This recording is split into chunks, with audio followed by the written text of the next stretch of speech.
Okay. Today we're going to look at what we call settlements. Okay? Mary, are we together? We're going to look at what? Settlement. So, what is a settlement in simpler terms? What do you understand by settlement? So, we are saying a settlement is an area. In which people live. That's what we call a what? A settlement. All together. So, in this settlement, you're going to discover that what describes a settlement is the kind of infrastructure or buildings that are found in there, and also the economic what? Activities that takes place. So that's what defines a settlement. So here we're saying a settlement is an area in which people live. It is characterized with buildings. So you cannot talk of a settlement without talking about what? Buildings or infrastructure. Are we together on that one?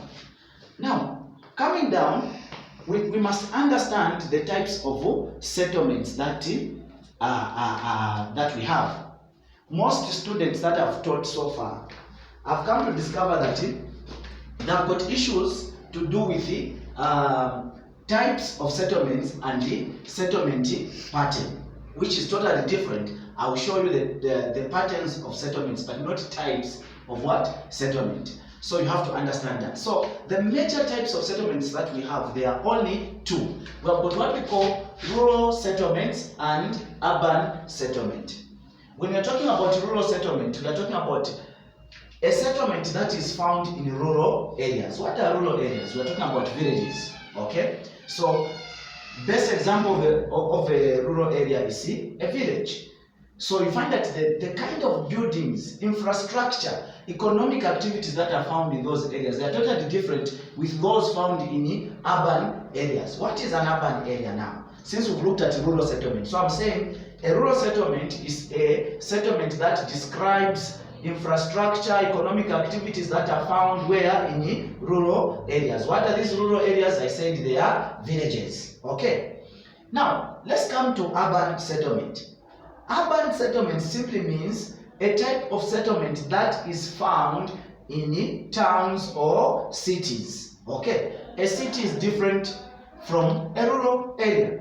They'll find that it has got proper infrastructure and all that is well planned under urban settlement. So these are the major two types of what?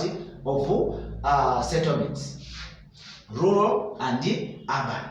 The question is, what factors influence the location of whatever settlement? Let it be rural settlement or urban settlement. What factors influence such kind of settlement? Number one, when we're talking about factors, we are talking about things that makes it possible or things that will attract people either to go under what we call rural settlement or urban settlement. Those we refer to as factors influencing settlements. So you must get those points. That's the language that we use in geography. We use factors. So now, what are those factors? Number one, you can talk of availability of what? Water. Water is life. You cannot go and settle in an area where water is a problem. How are you going to survive? Because we need to use water in our daily activities. So number one factor is availability of what? Of water in the area. There are also other factors. So once you see that water is available in that area, you can easily settle in such kind of an environment and form a settlement. So that's number one factor. Second, you look at what we call the economic what? Activity. What is it that attracts people to go and settle in that area? Economic activity, we refer to the things that will bring development to the country, not only to the country, also at individual level. Is it how are the activities of that area benefiting individuals? So we refer to them as economic what? Activities. People like Mary, our forefathers, depended highly on what? Farming. They're the people who brought about what we call diversification of the economy. Zambia highly depends on copper. That's the major economic what? Activity. But due to time, Zambia began to diversify its economic activities to farming. So people like me, I like farming. So I'll go to an area where there is fertility of what? The soil or land. Or rather, the land or the soil is fertile to do farming what? Activities. All together, Mary? I'm saying what? Fertile what? Fertile soil. Why is fertile soil important? That's because you cannot go to a place where you know that the land is not fertile and it's not going to be suitable for your crops. Exactly. So those people who wants to do farming, they'll look for lands which are fertile and they'll form a settlement there. And usually for farming activities, ideal places are what? Rural areas, because that's where you find plenty land and you can easily farm. Talk of security. You must have security as people of whatever location. You must have that security. So you look at security wise. Do you have a lot of criminals in the area? Police, is it there? So that's the security that you look at. So once those things are found in that area, you can easily move. You know that you are protected. Also, good transportation for easy movements of people from one place to another. So you need good transportation and network what? System. Another one, availability of health what? Facilities. When you get sick, it doesn't have to take you, I don't know how many hours to reach where there was. Some even days. If it's in rural areas, you find that even these mothers or pregnant women, they even give birth on their way. So look at the availability, the distance to where the settlement is and where health facilities are found. Availability of schools in the area.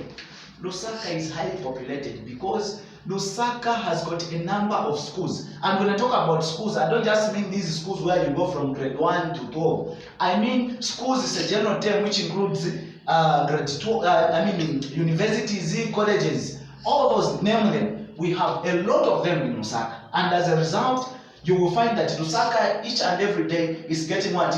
Overpopulated. Are you together on that one?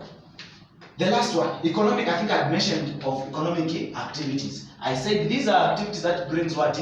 Development to the what? To the country. Now, having looked at this, it's important that you understand that there are what we call settlement patterns. So these are patterns. Each and every time, even here in Lusaka, when you move about, you go to a certain place, you're going to find that the infrastructure or houses or buildings, they are built in a different way compared to other wasis, to other compounds and all that. So those they refer to, they're the ones now that brings about patterns. I know most of the students that I've taught, they confuse types of settlements to patterns. Now let me show you what patterns are of settlement. Quickly, I'll show you this other side. Okay. Yes, look at this. Maybe any question? We are moving together, guys. No questions? No. Okay, you understand it? Is it making sense? Will you be able to answer geography paper 2 without any challenges? I want you to respond with confidence. If not, I will start. Okay. So there are patterns of, I'll just abbreviate since I'm just explaining here. Patterns of what? Settlements. Now these patterns of settlements, we have got 3 major patterns of what? Settlements. These patterns are, we have got what we call nucleated. Okay? Nucleated, which is also referred to as clustered. Nucleated and clustered. Meaning, it looks like this. You have, this can be a major road going like that. Okay. Here you can have maybe a church. This other side you can have a health post. I'm too quick there, maybe health post. The other side you have got maybe, this is a market area. What happens is this. People under nucleated or clustered type of settlement, people begin to construct their homes just here, surrounding these major places. Okay? Like that. It's overcrowded rather. This one, nucleated. Surrounding these major important places, school, the church, the health ward, near the road and all that. So you find that they are surrounding major places like that. That's an example of what we call nucleated or cluster type of what? Settlement. Where buildings are surrounding major places. Okay? This can be these are residential areas. So for example, people for here, like here, they are surrounding the what? The market. They are surrounding the market there. So as a result, everyone would want to come and settle where? Here. clustered now, forming what we call cluster type of, pattern of settlement. Questions come. You draw patterns of settlements. You have to draw and indicate. So you have got it, major road. So this is it, a what? A road. People are interested to settle just here. Look at these other places. They are empty. They are free. But all what they want, people, they just want to do what? To settle where? Here. Overcrowding the what? The place. How together that one? Yes. Another one. We have got also what we call linear type of settlement. Linear, which comes from line. Linear pattern, okay? Settlement down here. Okay. So under this one, you will discover that infrastructure is built in a straight line, okay, following major roads, or it can be a lake or a river. For example, I'll use this. Okay, then you find that Mr. Mdos builds here. Okay, I've built. People are building houses there, following the what? The river. Okay, out together, or a lake. It cannot only be that. Sometimes it's a major road. For example, you have a road like this, and this one goes, for example, Cairo Road, the way it is. Here you have buildings coming along like that. There are buildings following the straight. They are following major important roads. Even the other side, you have what? Buildings. They are in a straight line. That's the way the linear type, linear pattern of what? Settlement. Out together. So it can either be people are following there. For example, this may be Zambezi River or Kafue River or Lake whatever. Indicated like that. People form what? They form what? Settlements. So that's how you can describe that one. Out together. Yes. The last one, we call it isolated. Okay? Isolated type of what? The isolated pattern of settlement or dispersed. Okay? Allow me to use this other side. Isolated. This one. I like this one.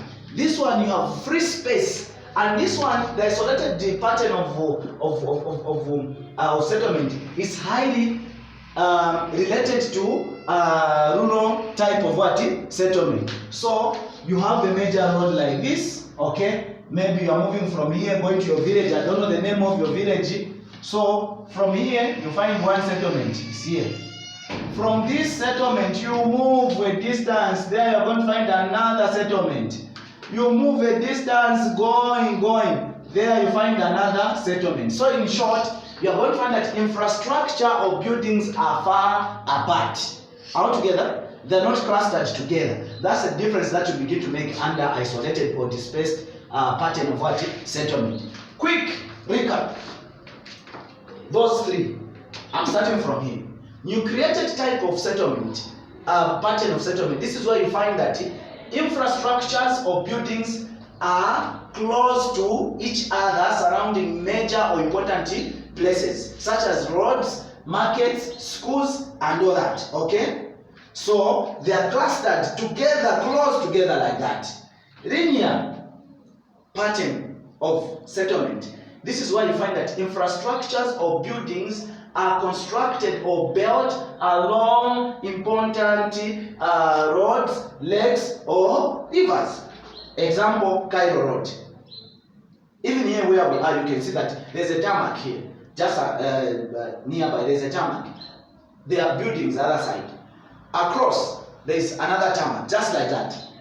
The last one, isolated, is the one that describes rural type of what? Settlements, where buildings or infrastructures are far apart. So those are the patterns. You must be able to draw and give information under each. So I've done it deliberately not to write anything here. Hope you've been listening to what I've been telling you, because I'll give you work that you need to write notes under each of these. How together with that one? Any questions? I guess it's straightforward. Straight like ABCD. Simple. Good one.